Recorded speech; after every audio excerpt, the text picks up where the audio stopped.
जिनको पेट साफ नहीं होता उनको क्या क्या होता है। दुनिया की 103 बीमारियां उन्हीं को होती हैं, क्योंकि आयुर्वेद ये कहता है कि अगर आपकी आंतें साफ नहीं है, लार्ज इंटेस्टाइन और स्मॉल इंटेस्टाइन, बड़ी और छोटी आंत साफ नहीं है, तो बीमारियों का केंद्र आपके घर में ही है।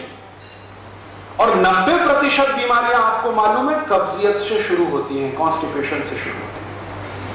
हमारे देश में सभी बड़े चिकित्सक और वैद्य कहते हैं कि जिनका पेट साफ नहीं हुआ उनको कुछ भी बीमारी आएगी, संधिवात हो जाएगा, डायबिटीज हो जाएगी, कॉन्स्टिपेशन तो रहने वाला है, मुंह में से भयंकर बदबू आएगी, दांत आपके खराब हो जाएंगे, सांस में इतनी तेज बदबू होगी कि पड़ोसी बैठ नहीं पाएगा आपके पास, रात को नींद नहीं आएगी, भूख समय से नहीं लगेगी, भूख ठीक से नहीं लगेगी, शरीर में कमजोरी आती जाएगी। ऐसी 103 बीमारियां एक साथ आएंगी। अब उनको चूंकि कॉन्स्टिपेशन बहुत है तो ये सब बीमारियां उनको होती हैं। तो अब उसका इलाज क्या करते हैं वो? जब पेट साफ नहीं होगा तो सांस की बदबू भयंकर होगी। अब उस सांस की बदबू को रोकने के लिए वो दिन भर टूथपेस्ट रगड़ते हैं। हमारे देश में अब मुझे ये समझ में आने लगा है कि किसी भी भारतीय नागरिक को चिकित्सा सुविधा की जरूरत नहीं है, चिकित्सकीय ज्ञान की जरूरत है। हेल्थ फैसिलिटीज नहीं चाहिए, नॉलेज चाहिए। नॉलेज की बहुत कमी, और इतनी कमी है कि पढ़े लिखे लोग उससे ज़्यादा पीड़ित हैं। छोटी छोटी बातें नहीं जानते। पानी को उबाल के पीना ये इतनी छोटी सी बात है, लेकिन आज के समय की बीमारियों में सबसे इफेक्टिव है, खासकर 3 महीने की ये जो। तो आप उनको बता दो भैया पानी उबाल के पियो, उबाल के पानी पीने से क्या होता है वो समझा दो उनको, 10 मिनट में समझ में आ जाए। फिर उनसे कहो कि खाना खाते हो तो कुछ ये खाओ ये मत खाओ, क्योंकि दिनचर्या ऋतुचर्या जो आयुर्वेद की है ना वो जरूर सीख लो। दिनचर्या और ऋतुचर्या जरूर सीखो, आयुर्वेद की बहुत आवश्यक है। और आपको मैं एक किताब का नाम बोल के जाता हूं, इसको पढ़ो। भगवत गीता जैसे पढ़ी जाती है, रामचरितमानस जैसे पढ़ी जाती है, उस किताब का नाम है अष्टांग हृदय।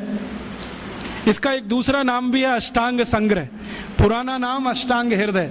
ये किताब का जो स्वस्थ व्रत है ना, वो ऐसे पढ़ो जैसे आप धार्मिक पुस्तक पढ़ते हो, और उसको बार बार पढ़ो तो याद हो जाएगा, कंठस्थ हो जाएगा। उसमें 2000 सूत्र हैं। ये सूत्र लोगों को बताना शुरू कर दो।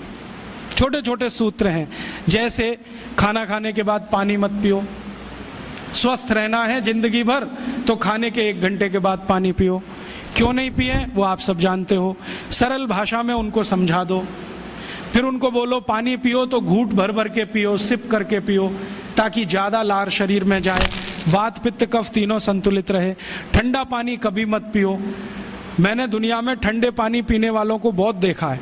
यूरोप और अमेरिका के लोग चिल्ड वाटर पीते हैं, बर्फ का पानी फ्रिज में रख के पीते हैं। परिणाम जानते हैं क्या होता है? सवेरे जब टॉयलेट रूम में जाते हैं तो 1-1 घंटे बाहर ही नहीं आते। उनको पूछो भाई तुम क्या कर रहे थे 1 घंटे वहां? तो कहते हैं न्यूज़पेपर पढ़ रहे थे, मैगजीन पढ़ रहे थे। क्यों पढ़ रहे थे? स्टूल पास नहीं होता। क्यों नहीं होता? कॉन्स्टिपेशन है, जोर लगाना पड़ता है फिर भी नहीं होता। गाना भी गाते हैं मेरे सपनों की रानी कभी आएगी, फिर भी नहीं आती। और अंतिम दुष्परिणाम पता है क्या होता है? उनको पेट साफ तो होता नहीं, तो सांस में से भयंकर बदबू आती है। किसी अमेरिकन यूरोपियन के नजदीक बैठ जाओ, अगर वो लिस्ट्रीन स्प्रे करके नहीं आया तो 1 मिनट नहीं बैठ सकते।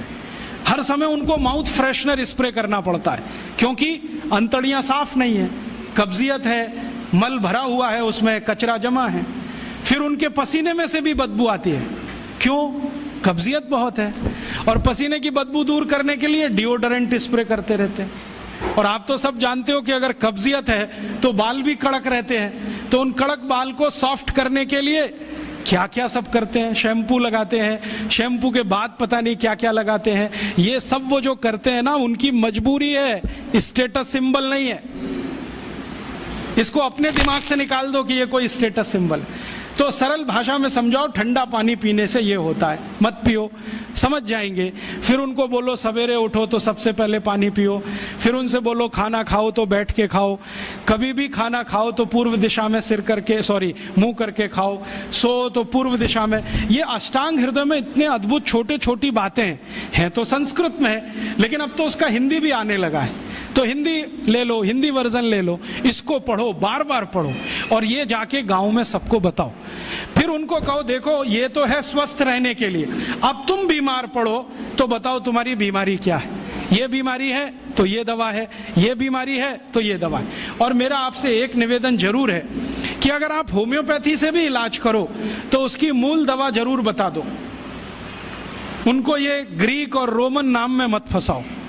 आप कहोगे जी मैं तो ऑसीमम दे रहा हूं, ये उनको कहो ये तो तुलसी का रस है भैया, तुम्हारे घर में फूलों से बनी हुई है, आसानी से मिलती है, जयपुर में मिलती है, दिल्ली में मिलती है। भंडारी वालों को अक्सर ऑर्डर दे के रखो, हमको इतनी भेजो। उनको जो पता चल गया कि आप प्रचार के लिए कर रहे हो तो मुफ्त में भी दे देंगे आपको। तो इस तरह से आप गांव गांव जाओ, छोटे छोटे शिविर लगाओ, गांव वालों को इकट्ठा करो। गांव वाले बहुत दुखी हैं, शहर वाले भी दुखी हैं, वैसे तो वो दुखी हैं। इसका यही सबूत है कि रामदेव जी आए जयपुर में सवेरे 4 बजे तो सब लोग पहुंच जाते हैं वहां, पैसा भी देते हैं, समय भी देते हैं। और 4 बजे रामदेव जी कहें टांग ऊपर उठा लो तो उठा लेते हैं, कहें सिर नीचे कर दो तो कर लेते हैं, ऐसे कर लो तो कर लेते हैं। क्यों? परेशान है, दुखी है, शरीर उनका साथ नहीं दे रहा है। और इतने दुखी हैं कि रामदेव जी तो क्या, कोई टिम्बकटू आ जाए उसी के सामने वो आ जाएंगे और वो दुनिया भर में घूम के आते हैं अपनी अपनी छोटी छोटी बीमारियां लेके। तो इन जो दुखी लोगों का थोड़ा थोड़ा आप मदद कर दो इलाज के रूप में, ये सब आपके भगत हो जाएंगे। और ये भगत हो जाएंगे तो कहो आप भी प्रचार करो इसका, वो भी करें, आप भी करो, तो ये इतना तेजी से मल्टीप्लाई करेगा कि 2-5 साल में एलोपैथी का बाजा बज जाएगा। और बजा देना है अपने को, हाँ, ये संकल्प लेके चलो कि इनका बाजा हमको बजाना है। मैं बहुत जल्दी एक टीवी चैनल शुरू करने जा रहा हूं एलोपैथी का बाजा बजाने के लिए। इनकी सब पोल खोलनी है मुझे, हाँ, इनकी इतनी पोल हैं मेरे पास, कम से कम 1,500 से ज्यादा डॉक्यूमेंट्स हैं जो एलोपैथी के गंदेपन को सिद्ध करने वाले, इनकी निकृष्टता को सिद्ध करने वाले, ये कितने अनसाइंटिफिक हैं वो बताने वाले हैं, कितने डॉगमेटिक हैं वो बताने वाले हैं। मेरे पास ऐसे बहुत इंटरव्यूज हैं बड़े बड़े डॉक्टरों के, वो कहते हैं कि हम कोई डायग्नोसिस नहीं करते, तीर मारते, लग गया तो ठीक, नहीं तो तुक्का।